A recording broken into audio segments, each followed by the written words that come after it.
Un tutoriel pour vous montrer comment faire une imposition simple dans InDesign. Je dispose du matériel disponible au lycée pour imprimer et je peux donc imprimer sur des formats A4 ou des formats A3. Et je souhaite imprimer en format 16 cm par 9 cm. L'enjeu est de rentabiliser au maximum une feuille de papier, ce pourquoi j'ai fait à l'avance ce schéma dans lequel j'ai calculé que je pouvais rentrer 6 formats 16 par 9 dans un format 29,7 par 42 et j'ai calculé pour cela les marges nécessaires. Je vais donc ensuite créer mon document dans InDesign en fonction de ces marges. Comme il se trouve que j'ai en tout 10 images à imprimer, il faut que je crée 2 pages A3 afin de pouvoir rentrer 1, 2, 3, 4, 5, 6, 7, 8, 9, 10 formats 16 par 9.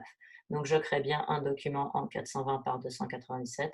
Je lui demande 2 pages et j'utilise immédiatement les marges du haut, du bas, de la gauche et de la droite pour les faire coïncider avec les marges que j'ai anticipées dans mon calcul. Je crée donc mon nouveau document.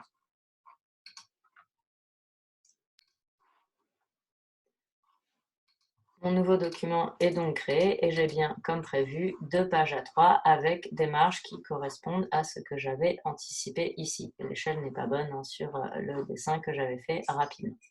Je vais maintenant aller chercher la fenêtre des pages et des gabarits qui se situe en haut à droite ici.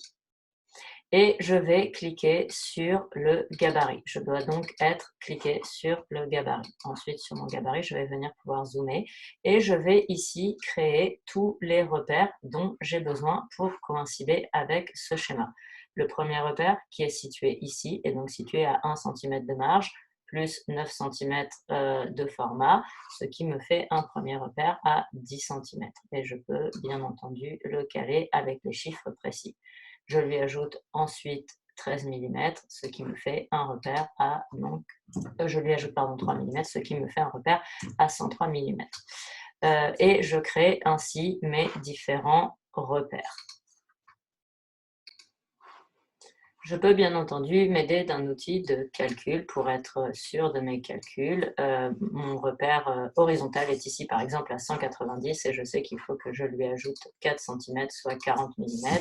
Et je peux donc obtenir ce chiffre par calcul pour être sûr de ne pas me tromper.